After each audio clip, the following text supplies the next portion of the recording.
오늘은 요나서 1장의 말씀을 함께 나눕니다. 요나서는 바로 사명을 받은 자가 사명이 마음에 들지 않는다고 해서 도망다니는 그런 사람의 이야기를 담은 내용이죠. 사람은 자기 자신의 편견과 감정에 따라 행동하는 경향이 있습니다. 요나가 대표적인 사람이었죠. 그는 사명을 받았지만 도망을 갑니다. 그가 사명을 거부한 이유는 자신의 편견과 민족적인 감정 때문입니다. 개인적인 편견과 감정은 사명을 감당하는 데 장애가 될 수가 있습니다. 우리는 어떻습니까? 내 기준에 따라서 사명을 받을지 말지, 전할지 말지, 감당할지 감당하지 않을지를 스스로 결정하고 있지는 않습니까?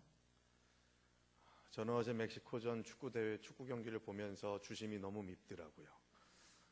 그런데 하나님께서 저 사람에게 복음을 전하라면 전해야 될까요? 전해야죠. 그뿐이겠습니까? 나를 구체적으로 싫어하고 미워하고 나를 어렵게 하고 고통스럽게 한 사람들에게 복음을 전해야 한다고 하는 말씀을 주실 때 내 입장에서는 도저히 전할 수 없습니다. 그래서 잘못해가지고 내 원수 같은 사람들이 구원 얻으면은 내가 화병 걸려 죽을 것 같은데 내가 그 일을 왜 합니까? 이게 요나의 마음이었던 거예요. 내가 생각할 때 내 입장에서 구원받을 자와 구원받지 못할 자, 아니 구원받아서는 안 될 자들을 규정하고 만들어내게 될 때 하나님의 사명이 우선하지 않고 내 감정이, 내 생각이, 내 편견이 우선하게 된다는 것입니다. 편견을 가지고서 우리를 보면 우리 모든 사람들이 다 부족하죠. 잘못했죠. 헌신할 만한 존재들이 되지 못합니다. 그러나 요나는 그 일들을 거부하기 위해서 배까지 타고서 저 멀리 스페인으로까지 도망가는 일들을 자행했는데 우리도 우리의 삶 속에서 어떤 하나님의 백성으로서 어떤 부르심을 받더라도 그것이 어디건 간에 무엇이건 간에 아멘으로 화답하며 순종할 수 있는 삶을 살 수 있을 것인지 우리는 요나서를 보면서 계속해서 확인해 볼 수 있어야 하겠습니다. 요나는 북왕국 이스라엘의 왕인 여로보암 2세 때에 북왕국 이스라엘에서 활동했던 예언자였습니다. 여로보암 2세, 북왕국 이스라엘에서 가장 경제적으로 사회적으로 발전했던 때가 여로보암 2세 때입니다. 여러분 조심하셔야 되는 것이 세상적인 것들이 많아지고 누리는 것들이 많다고 해서 그것이 은혜의 때다라고 그렇게 말하면 대단히 큰 문제를 자초할 수 있습니다. 반대로 세상의 가치로 이야기하는 것들이 나에게 궁핍함으로 다가오고 결핍이 있고 다른 사람들은 다 누리고 있는데 나는 누리지 못할 때에 하나님이 떠나셨다 하는 그런 생각을 가지는 것 또한 위험합니다. 왜냐하면 북왕국 이스라엘의 역사 가운데 가장 왕성한 잘 살았던 시대였음에도 불구하고 하나님께서는 성경을 통해서 여로보암 2세 때 가장 타락했고 하나님 곁에서 살지 못했고 하나님을 떠난 북왕국 이스라엘의 상태였다고 이야기를 합니다. 아합 왕 시대와 함께 여로보암 2세 때를 가장 부패하고 타락했던 시대로 보고 있다는 것이죠. 그래서 돈이 많고 적음, 명예가 있고 없음 이런 것들은 있기도 하고 없기도 하는 것임을 우리는 고백해야 되는 거죠. 그래서 세상적인 가치 척도에 따라서 하나님이 나를 이끄시고 인도하신다, 나를 사랑하고 사랑하지 않으신다 이런 것들을 생각하게 되면 언젠가는 시험에 들 수밖에 없다는 것을 우리는 인정할 수밖에 없다는 것이죠. 그래서 상황과 환경에 대해서는 우리가 최선을 다해야 하는 과정이라고 생각하고 항상 변함없이 하나님만 바라보는 믿음의 사람들이 되어야 할 줄로 믿습니다. 요나의 사명은 아수르의 수도 니느웨로 가서 회개의 메시지를 전하라는 것이었습니다. 아수르, 북왕국 이스라엘을 멸망시켰던 나라예요.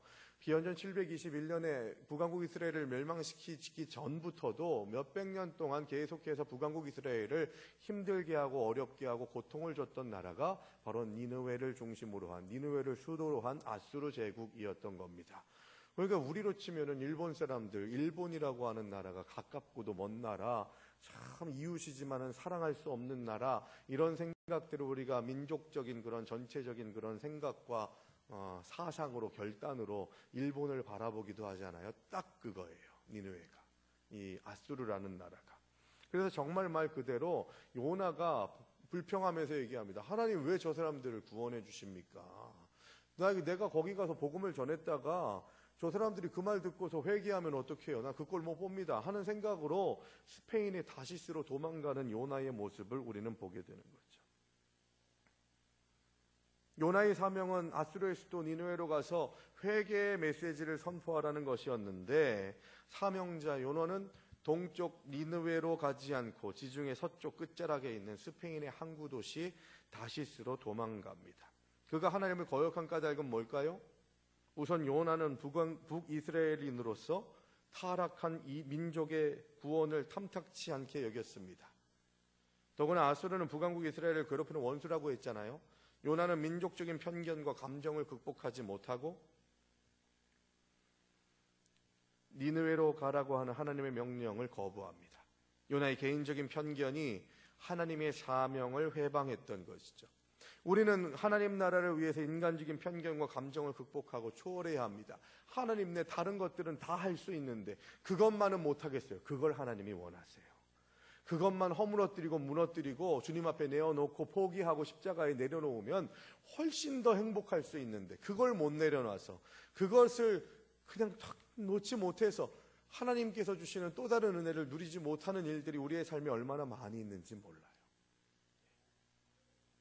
거기다가 오늘 본문의 말씀해 보시면 요나가 다시스로 가는 배 위에 배를 타고서 가는데 풍랑을 만났는데, 이 배를 타고서 반대쪽으로 가는 것도 모자라서 배 바로 맨 밑에 누구한테 들킬까봐, 하나님이 나를 찾으실까봐 배 맨 밑에 층으로 내려가가지고 쿨쿨 잠을 자고 있는 요나의 모습은 바로 우리의 모습이 아닌가 생각을 해봅니다. 배 밑층에서 잠을 자고 있는 요나를 선장이 깨웁니다. 밖은 풍랑으로 난리가 났거든요. 무역을 하기 위해서 짐을 실어가지고 팔아가지고 재산을 증식시키려 했던 장사꾼들도 모두가 자기가 가지고 있는 짐보따리들을 다 배 밖으로 던져버립니다. 여러분, 생명보다 귀한 것은 없거든요. 그래서 계속해서 죽기 싫어가지고 그렇게 귀하게 여겼던 물건들을 다 밖으로 내보냅니다. 그러면서 자신들이 섬기는 신을 위해 신에게 구원해달라고 요청하는 기도를 많은 사람들이 그 배 위에서 한 거예요. 그러다가 선장이 둘러보니까 배 밑에서 잠자고 쿨쿨 잠이나 자고 있는 요나를 발견한 거예요. 그러니까 뭐 하는 거냐고 하면서 흔들어 깨웁니다. 근데 여러분, 여기에서 요나가 고백하는 거 9절 한번 보세요. 9절 말씀. 자, 9절 한번 같이 읽어보겠습니다. 그가 대답하되 나는 히브리 사람이요 바다와 육지를 지으신 하늘의 하나님 여호와를 경외하는 자로라. 자, 여러분, 요나가 내가 믿는 하나님이 어떤 하나님이라고 얘기해요? 바다와 육지를 지으신 하늘의 하나님이라고 얘기를 해요. 지금 배가 뭐에 휩싸여 있어요? 풍랑에 휩싸여 있어요. 어디 위에 있어요? 바다 위에 있어요. 그러니까 요나는 어떤 생각을 가지고 있는 거예요? 내가 잘못해서 내가 하나님의 낯을 피해서 도망가는 것 때문에 이런 사단이 일어났다는 걸 알아요, 몰라요? 알아요. 그래서 더 싸가지 없는 거예요. 내가 하나님의 사명에서 벗어나려고 하고 하나님이 부르신 그 자리에서 모른 척하게 되면 내 주변 사람들도 힘들어질 수 있는 거예요. 너네들이 아무리 니네 신들을 위해서 기도해봐라, 육지와 바다를 만드신 하늘의 하나님께서 나를 지금 붙잡으시려고 이렇게 하시는 거기 때문에 내가 문제다. 내가 그 하나님을 내가 알고 있다 라고 그렇게 이야기하고 있는 것이죠. 여러분, 요나는 하나님을 지금 두려워하고 있습니까? 두려워하고 있지 않습니까? 안 두려워하고 있어요. 이게 문제인 거예요. 교회에서 예배드리는 성도들, 특히 신앙생활을 오래 한 사람들이 요나의 오류를 범할 때가 참 많이 있어요. 하나님을 두려워하지 않아요. 내가 이 교회에서 잔뼈가 굵었는데, 내가 신앙생활을 몇십 년을 했는데 내가 다 알아 라고 하는 생각으로 교만에 빠지면은 요나 같은 자가 될 수밖에 없어요. 나 때문에 이런 풍랑이 일어나고 당신들이 위험에 처한 것이 나 때문이다 라고 하는 걸 알고 있는데 하나님을 두려워하지 않아요. 오히려 누가 두려워합니까? 10절 말씀 보세요. 10절입니다. 같이 읽습니다. 자기가 여호와의 얼굴을 피함인 줄 그들에게 말하였으므로 무리가 알고 심히 두려워하여 이르되 네가 어찌하여 그렇게 행하였느냐 하니라. 자, 여러분, 이 믿지 않는 선장을 포함한 다른 사람들이 풍랑이 두려워가지고 두려워했다라는 것으로도 생각할 수 있을지 모르겠지만, 궁극적으로 이 말씀의 내용을 보면 그 하나님을 두려워했다는 거예요. 하나님의 존재를 두려워했다는 거예요. 하나님을 믿는 하나님께서 사명을 주신 예언자인 요나도 두려워하지 않는데 믿지 않는 자들이 두려워해요. 그러니까 어떻게 하세요? 더 두렵게 하십니다. 요나를 물고기 뱃속에 집어넣게 하시는 것이죠. 목사님, 그게 가능해요? 어떻게 사람이 물고기 뱃속에 들어갈 수 있으며 들어가가지고 소화도 안 돼가지고 3일 동안 그렇게 그대로 있는 게 말이나 됩니까? 안 된대잖아요. 말이 안 돼요. 근데 십자가에 죽으셨다가 사흘 만에 부활하신 예수님의 그 사건은 말이 됩니까? 동정녀 탄생은 말이 됩니까? 죽은 나사로가 일어난 게 말이 됩니까? 물이 포도주가 된 게 말이 됩니까?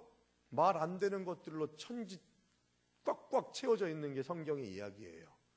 그저 믿어지는 것이 은혜인 거죠, 여러분. 그런데 사명을 피하면 계속해서 하나님께서 우리를 계속해서 징계하세요. 요나같이. 요나 보세요, 여러분. 요나가 정말 일관성 있는 사람이었던 것 같아요. 도망갔죠. 도망가는데 풍랑을 만났는데도 자기 때문인 거 알면서도 그 잠이나 쿨쿨 자다가 날 그냥 빠뜨리시 하면서 자포자기 해버린 거예요.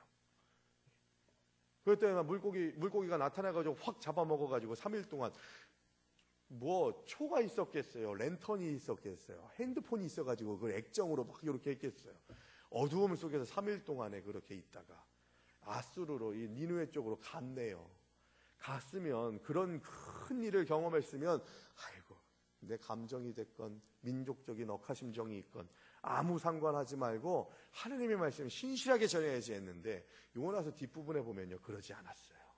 요나가 아주 열심으로 니느웨를 돌아다니면서 회개하십시오. 하나님의 징계가 가까이 왔습니다. 여러분들이 회개하지 않으면 하나님께서 여러분들을 심판하실 것입니다 라고 이렇게 큰 목소리로 냈어야 되는데 작은 목소리로 조금 떠들다가 말고 그 다음에 내가 이렇게 했는데 이것 때문에 이 니느웨 백성들이 구원을 얻는가 못 얻는가 구경하려고 그 언덕에 올라가가지고 구경했던 사람이 이 요나인 거예요. 일관된 싸가지 없는 자. 그런 사람을, 이 요나 같은 사람을 통해서도 하나님께서 일하시는 거예요. 그런데 더 하나님 앞에 편견 없이 하나님 주신 사명을 가장 우선으로 생각하면서 헌신하면 정말 좋겠는데 피하더라도 하나님께서 우리가 정신 못 차리면 찾아가서라도 깨우시고 찾아가서라도 우리를 만나시는 분이 하나님이신 줄로 믿으시기 바랍니다. 기왕 만날 거, 기왕 만나가지고 같이 살 거 행복하게 만나야 되지 않겠습니까? 대표적인 요나같이 하나님을 피한 자들이 창세기에 나오죠. 아담과 하와를 보면 하나님과 함께 교제하고 하나님과 함께 누리고 살아갔던 대표적인 사람들이 아담과 하와였는데 선악과를 따먹고 난 다음에는 어떻습니까? 선악과를 따먹기 전에는 아담아 하와야 하면은 팔가벗고 뭐라건 상관없이 그냥 주님 저 여기 있습니다. 제가 여기 있어요. 할렐루야 하면서 나왔는데 선악과를 따먹고 난 다음에 문제가 발생하고 자기가 떳떳하지 못하니까 아담아 네가 어디에 있느냐 했더니만 나뭇가지로 잎으로 자기의 옷을 엮어서 만들고 그것도 부끄러워서 하나님이 부르시는 것을 알면서도 피해서 도망가는 아담과 하와의 모습을 봅니다. 우리의 모습이 그런 모습이 되어서는 안 되겠어요. 주님 부르실 때 아멘 할 수 있어야 되는 거예요. 여러분 제가 찬송할 때 우리 찬양하고 특히 오후 예배 시간에 금요기도회 시간에 찬양과 기도의 시간 가질 때 손드는 것이 그 의미라고 말씀드렸잖아요. 두 가지 의미라고 했습니다. 하나는 항복하는 것, 항복. 주님 내 힘으로 내 뜻으로 했더니만 다 실수했습니다. 하나님 힘으로 살게 하시옵소서. 항복합니다. 이거예요. 나를 마음대로 하소서. 그 뜻이에요. 또 한 가지는 뭐예요? 나 여기 있어요. 그거예요. 하나님 나 좀 봐주세요. 제발. 이거예요.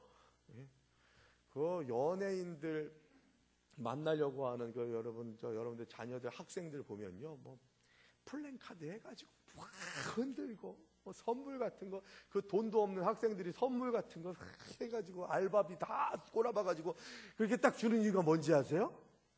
한 번만 바라봐 달라고. 한 번만. 여러분, 우리가 예배 드릴 때 손 드는 게, 뭘 손까지 들어. 나 50견 있어서 손도 못 들어요. 이런 생각하지 마시고, 들 수 있는 만큼, 거기다가 예배 인도자, 찬양 인도자가 같이 두 손 들고 찬양합시다 하면요, 이건 들어야 되는 거예요. 양심이 있으면.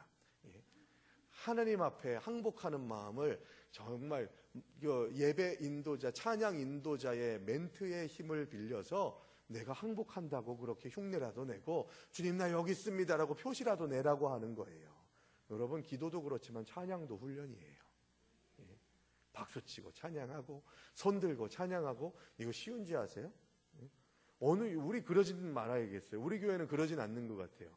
어떤 교회는요 그래요. 막 박수치면서 찬양하잖아요. 그럼 막 쳐다봐요. 이렇게 손 들고 막 찬양하면요 쳐다봐요.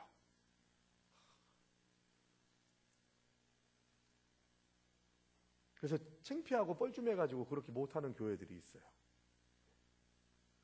신앙이 화석화되지 않으려면요, 내가 할 수 있는 최선의 것으로 하나님 앞에 예배할 수 있어야 되고, 찬송할 수 있어야 되고, 기도할 수 있어야 된다는 겁니다.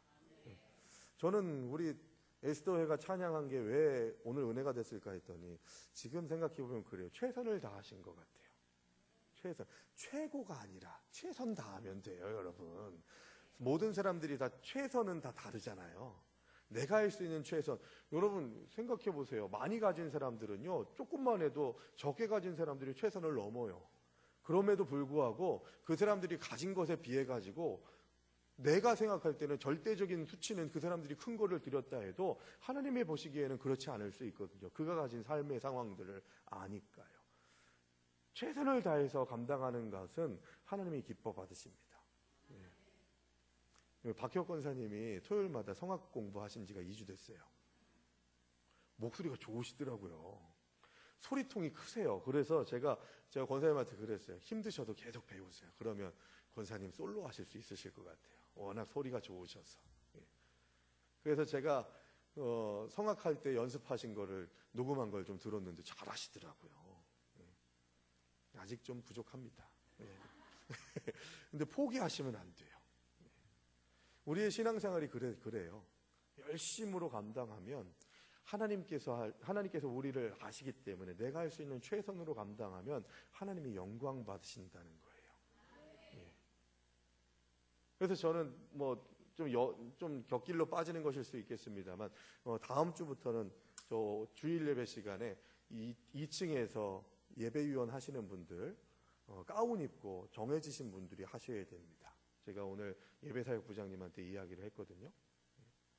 그리고요, 예배 인도자는요, 목사, 또 우리 대표 기도하시는 장로님들, 성가대들 또 있어요. 누구예요? 헌금위원들이에요. 헌금위원들이 가운 입어요, 안 입어요? 가운 입는 사람들은 다 예배 인도자예요. 그거 중요해요, 여러분.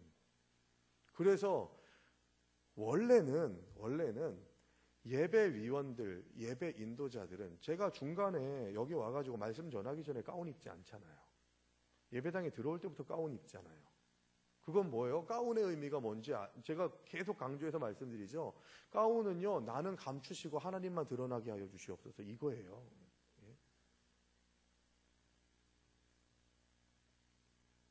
그러니까 원래 엄밀히 정식적으로는 헌금 봉헌위원들도 예배 시작 전부터 가운 입어야 되는 거예요. 예배 시작할 때 가운 입고 끝날 때 벗으시는 거예요. 나는 이 예배의 인도자입니다 라고 하는 것이 계속해서 유지되고 있다는 거예요. 예배가 끝날 때까지. 그래서 하던 대로 하려고 하지 마시고 이제 좀 변화되어야 될 거, 변화시켜야 되는 그런 일들이 있는 그런 것들을 이렇게 같이 감당하게 될 때에 좀 불편하시더라도 하던 습관으로 하지 않더라도 최선으로 하려면 그렇게 변화도 감당하시고 하실 수 있어야 되는 거죠. 교회의 일들은요, 내가 편하게 하면 안 돼요. 내가 하던 대로 하면 안 돼요. 발전이 없어요. 도전도 안 돼요. 그래서 내가 하던 것들을 내려놓고 해야 되는 일들, 더 아름답게 열매 맺을 수 있는 일들이 어떤 것인가를 볼 수 있어야 된다는 거죠. 그걸 어떤 면에서는 희생이라고도 이야기를 합니다. 사명을 감당할 때 희생 없으면 안 돼요.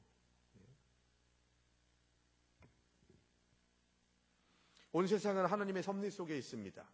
내 마음에 들지 않는다고 하나님을 피하려고 해도 하나님을 피해 살 수 있는 곳은 아무 데도 없다는 것을 우리가 고백할 수 있게 되길 바랍니다. 교회는 하나님을 따르는 공동체예요. 믿으십니까? 사람 따르는 공동체 아니에요. 저 따르지 마세요. 부담돼요. 하나님을 따르시기 바랍니다. 하나님을 신뢰하시고 하나님께 집중하시기 바랍니다. 그러나 오늘의 교회는 하나님보다 내 마음을 더 따릅니다. 그래서 내 마음에 들지 않으면 하나님을 떠납니다. 그러나 교회는 하나님의 뜻을 끝까지 따르는 공동체가 되어야 한다는 것이죠.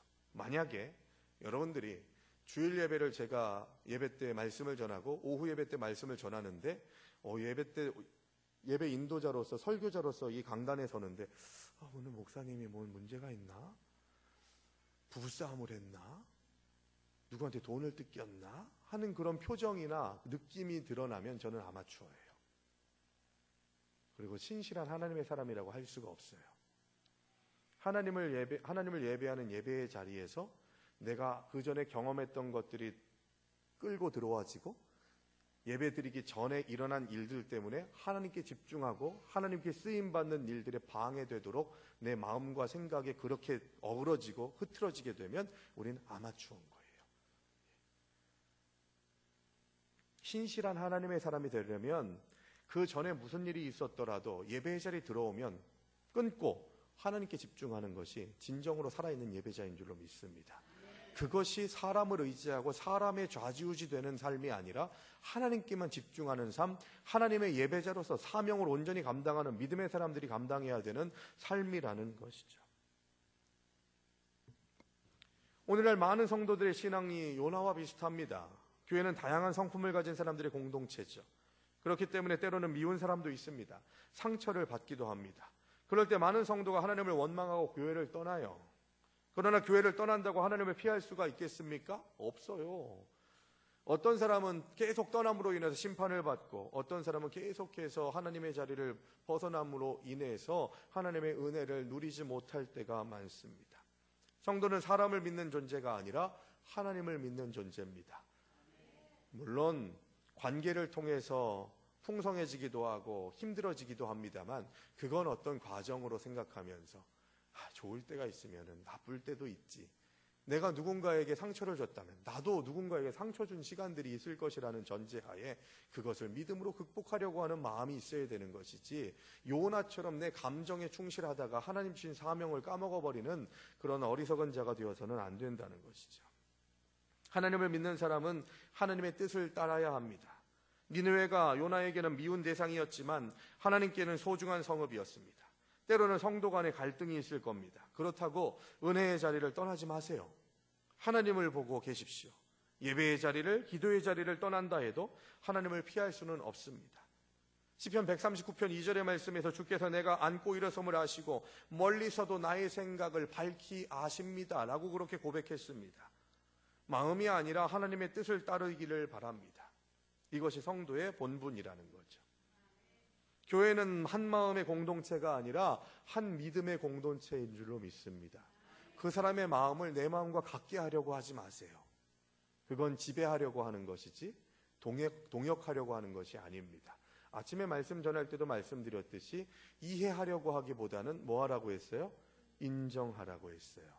똑같지 않아요. 저 사람이 나와 다른 생각을 가질 수 있고 나와 반대되는 생각을 가질 수 있어요. 그러면 그걸 그대로 인정하시는 거예요. 아, 집사님은 그렇게 생각하시는구나.